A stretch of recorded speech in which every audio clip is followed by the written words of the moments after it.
Prevention of money laundering act के तहत investigation करती है। क्या इन्वेस्टिगेट करती है? मनी लॉन्ड्रिंग का क्या मतलब हुआ कि कहीं से भी अगर कोई गलत तरीके से किसी ने पैसा लिया है तो वो कहां गया, किसके पास गया, कैसे इस्तेमाल हुआ, किसने इस्तेमाल किया, इसकी जांच करना ईडी का काम। जब ये बात सुप्रीम कोर्ट गई तो सुप्रीम कोर्ट ने भी बार बार ईडी से पूछा कि आम आदमी पार्टी से जुड़ी हुई मनी ट्रेल पिछले 2 साल से ईडी यानी इन्फोर्समेंट डायरेक्टरेट एक तथाकथित शराब घोटाले की जांच कर रही है। 2 साल से ईडी इस तथाकथित शराब घोटाले की मनी ट्रेल ढूंढ रही है। ईडी मनी ट्रेल क्यों ढूंढ रही है? क्योंकि ईडी यानी enforcement directorate prevention of money laundering act के तहत इन्वेस्टिगेशन करती है। क्या इन्वेस्टिगेट करती है?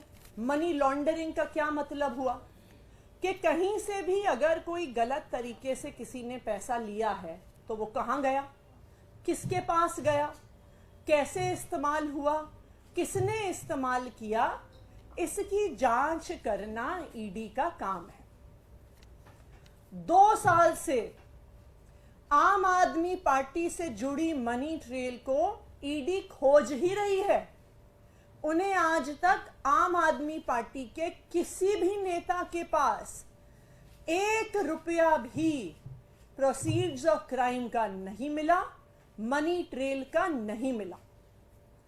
जब यह बात सुप्रीम कोर्ट गई तो सुप्रीम कोर्ट ने भी बार बार ईडी से पूछा कि आम आदमी पार्टी से जुड़ी हुई मनी ट्रेल कहां है, मनीष सिसोदिया से जुड़ी हुई मनी ट्रेल कहां है, संजय सिंह से जुड़ी हुई मनी ट्रेल कहां है, और इस पर ईडी के पास कोई जवाब नहीं था।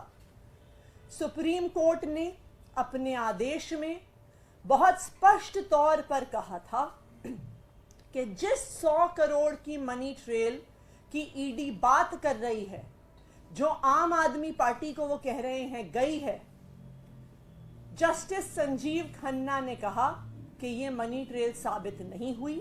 उन्होंने कहा ये डिबेटेबल है, यानी ये संदेहास्पद है, इसको साबित नहीं किया गया। संजय सिंह जी के बेल के समय जब मनी ट्रेल पर सवाल उठे तो ईडी के पास कोई भी जवाब नहीं था कि आम आदमी पार्टी से जुड़ी हुई मनी ट्रेल कहां है। लेकिन इस पूरे केस में मनी ट्रेल ना मिलने के बावजूद आम आदमी पार्टी के कई नेताओं को गिरफ्तार कर लिया गया। मनीष सिसोदिया जी को गिरफ्तार किया गया, संजय सिंह जी को गिरफ्तार किया गया, यहां तक कि अब दिल्ली के मुख्यमंत्री अरविंद केजरीवाल जी को भी गिरफ्तार किया गया, सिर्फ और सिर्फ ईडी की एक मनी ट्रेल की आशंका पर। लेकिन 21 मार्च 2024 को इस लिकर पॉलिसी इन्वेस्टिगेशन में, इस लिकर पॉलिसी केस में पहली बार मनी ट्रेल का पुख्ता प्रमाण सामने आया है 21 मार्च को, कि किसने पैसे लिए, किसको दिए, कहां दिए, कब दिए, वो पैसे कहां गए, इसका पुख्ता प्रमाण 21 मार्च 2024 को सामने आ गया। आज उस बात को 16 दिन हो गए हैं। तो जब एक मनी ट्रेल की आशंका पर रेड होते हैं, समन होते हैं, गिरफ्तारियां होती हैं, तो एक पुख्ता मनी ट्रेल के आधार पर पिछले 16 दिन में ईडी ने कितने समन किए, ईडी ने कितने रेड किए, ईडी ने कितनी गिरफ्तारियां करी? और इसका जवाब यह है कि ईडी ने कुछ नहीं किया, क्योंकि ये मनी ट्रेल शराब कारोबारी शरद रेड्डी से भारतीय जनता पार्टी के अकाउंट में जा रही है। तो मैं आज ईडी से कुछ सवाल पूछना चाहती हूं।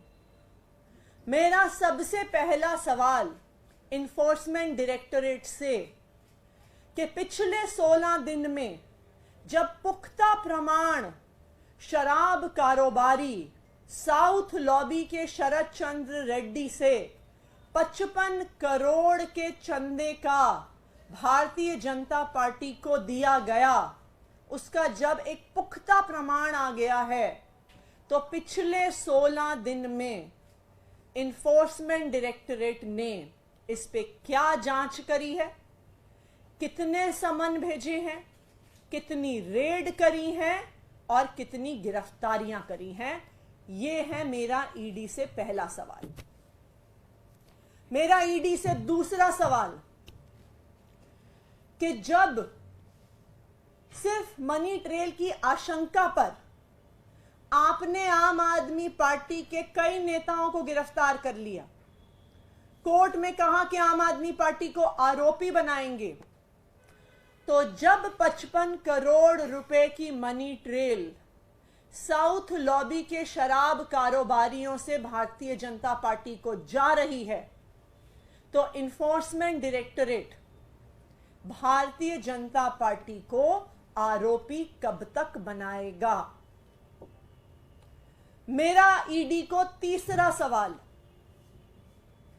कि भारतीय जनता पार्टी के राष्ट्रीय अध्यक्ष जेपी नड्डा जी को समन कब जाएगा, उनके यहां रेड कब होगी और उनकी गिरफ्तारी कब होगी? इसका जवाब ईडी को देना होगा। इसके अलावा इस पूरी जांच में 2 साल से ईडी गोवा चुनाव की इन्वेस्टिगेशन कर रही है। कहते हैं कि जी मनी ट्रेल गोवा चुनाव तक जाती है, तो जो चुनाव 2 साल पहले हुआ, आज उसके कैंडिडेट को बुला रहे हैं, आज उसके पोस्टर वाले को बुला रहे हैं, आज वहां पे टेंट लगाने वाले को बुला रहे हैं, आज वहां पे कुर्सी लगाने वाले को बुला रहे हैं, इस मान्यता के आधार पर कि चुनाव प्रचार में बहुत पैसा खर्च होता है। लेकिन चुनाव से जुड़ी हुई एक और बड़ी मान्यता भी है कि कोई भी व्यक्ति टिकट लेने के लिए पार्टियों को पैसा देते हैं। तो जब 29 मार्च को शराब घोटाले के एक और आरोपी मगुंटा श्रीनिवासलू रेड्डी को भारतीय जनता पार्टी के अलायंस पार्टनर टीडीपी से टिकट मिलता है, तो क्या ईडी इस बात की जांच कर रही है कि क्या मगुंटा श्रीनिवासलू रेड्डी और उनके बेटे राघव मगुंटा ने भारतीय जनता पार्टी के एलाय टीडीपी को कुछ पैसे तो नहीं दिए? क्या ईडी ने इस पर जांच शुरू करी है? 5वां सवाल कि आज तो आप 2 साल पुराने गोवा चुनाव पर जांच कर रहे हैं। मगुंटा श्रीनिवासलू रेड्डी और उनके बेटे राघव मगुंटा का चुनाव तो आज चल रहा है। वो आज भारतीय जनता पार्टी के अलायंस पार्टनर की टिकट पे चुनाव लड़ रहे हैं। आपने क्या उनके चुनाव प्रचार पर इन्वेस्टिगेशन शुरू किया कि पैसा कहां से आ रहा है, पैसा कहां खर्च हो रहा है, वो पोस्टर कैसे लगा रहे हैं, वो कुर्सी कैसे लगा रहे हैं, वो साउंड सिस्टम कैसे लगा रहे हैं, वो अपना प्रचार कैसे कर रहे हैं? उसकी मनी ट्रेल देखने के लिए आपको 2 साल बाद किसी गवाहों को बुलाने की जरूरत नहीं है।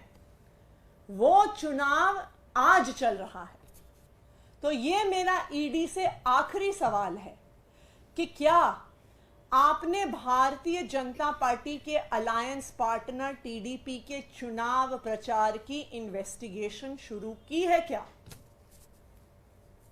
तो मैं आज ईडी से 5 सवाल पूछ रही हूं, मैं उनको रिपीट करती हूं। सबसे पहला सवाल कि 16 दिन से पुख्ता प्रमाण पब्लिक डोमेन में है कि साउथ लॉबी के शराब कारोबारियों से 55 करोड़ रुपया भारतीय जनता पार्टी को गया। 16 दिन में ईडी ने इस पर क्या जांच करी है, ईडी सबको बताए। दूसरा सवाल कि पिछले 16 दिन में भारतीय जनता पार्टी को कितने समन गए, कितनी रेड हुई, कितनी उनसे जुड़ी हुई गिरफ्तारियां हुई, ये बात ईडी सबके सामने रखी। तीसरा सवाल कि आपने अरविंद केजरीवाल को गिरफ्तार किया आम आदमी पार्टी के नेशनल कन्वीनर होने के नाते, तो ईडी ये बात बताए कि वो जेपी नड्डा जी को भारतीय जनता पार्टी के नेशनल कन्वीनर होने के नाते शराब कारोबारी शरद रेड्डी से, साउथ लॉबी से 55 करोड़ रुपए लेने के नाते कब गिरफ्तार करेगी। चौथा सवाल, क्या ईडी ये इन्वेस्टिगेशन करेगी कि साउथ लॉबी के मगुंटा श्रीनिवासलू रेड्डी और राघव मगुंटा का क्या कोई पैसा, क्या कोई मनी ट्रेल बीजेपी के अलायंस पार्टनर टीडीपी को गया है, जहां से आज मगुंटा श्रीनिवासलू रेड्डी चुनाव लड़ रहे हैं। पांचवा सवाल, बीजेपी के अलायंस पार्टनर टीडीपी से शराब कारोबारी खुद चुनाव लड़ रहे हैं, तो क्या उस चुनाव में हो रहे खर्चे को ईडी इन्वेस्टिगेट कर रही है। तो मैं ये चाहूंगी कि ईडी जो रोज रोज प्रेस रिलीज देती है, जो रोज मीडिया में स्टोरीज देती है, आज हमारे इन 5 सवालों का जवाब दे। और अगर ईडी वास्तविक तौर पे भ्रष्टाचार की जांच कर रही है, वास्तविक तौर पे मनी लॉन्ड्रिंग की जांच कर रही है, वास्तविक तौर पे एक इंडिपेंडेंट इन्वेस्टिगेटिंग एजेंसी है, तो फिर वो भारतीय जनता पार्टी पर, उनके अलायंस पार्टनर टीडीपी पर जांच शुरू करे और उस जांच का पूरा खाका इस देश के सामने रखे। Thank you. एक अलग मामला है, सीएम केजरीवाल का एक बयान था, पैसे सबसे लेना वो झाड़ू से लेना। इस मामले में गोवा की कोर्ट ने कल केस को डिसमिस कर दिया, उन्हें बरी कर दिया। देखिए, भारतीय जनता पार्टी लगातार आम आदमी पार्टी पर, आम आदमी पार्टी के नेता अरविंद केजरीवाल पर हर प्रकार के झूठे आरोप लगाती है। अपनी कंट्रोल में जो उनकी अलग अलग संस्थाएं हैं, चाहे सीबीआई हो, चाहे ईडी हो, चाहे इनकम टैक्स डिपार्टमेंट हो, चाहे आज के दिन में इलेक्शन कमीशन ऑफ इंडिया हो, उन सबके माध्यम से आम आदमी पार्टी के नेताओं पर केस करवाती है, नोटिस दिलवाती है। ये गोवा का मामला भी ऐसा ही मामला था, जब भारतीय जनता पार्टी की शिकायत के आधार पर इलेक्शन कमीशन ने अरविंद केजरीवाल को नोटिस भेजा, उन पर केस किया। लेकिन कल गोवा की अदालत ने इस केस को डिसमिस कर दिया है और कहा है कि ये केस बिल्कुल निराधार है। मैं भारतीय जनता पार्टी से एक ही चीज कहना चाहूंगी कि अगर आम आदमी पार्टी का राजनीतिक सामना करना है, अगर हमसे राजनीतिक लड़ाई लड़नी है, तो आमने सामने आके लड़ो, चुनावी मैदान में आके लड़ो। अलग अलग संस्थाओं के पीछे छुपकर, चाहे वो ईडी हो, सीबीआई हो, इनकम टैक्स डिपार्टमेंट हो, इलेक्शन कमीशन ऑफ इंडिया हो, उनके पीछे छुपकर चुनाव लड़ने की कोशिश ना करो। अगर हिम्मत है तो आमने सामने आकर अपने दम पर, अपने काम के दम पर आम आदमी पार्टी से चुनाव लड़ो।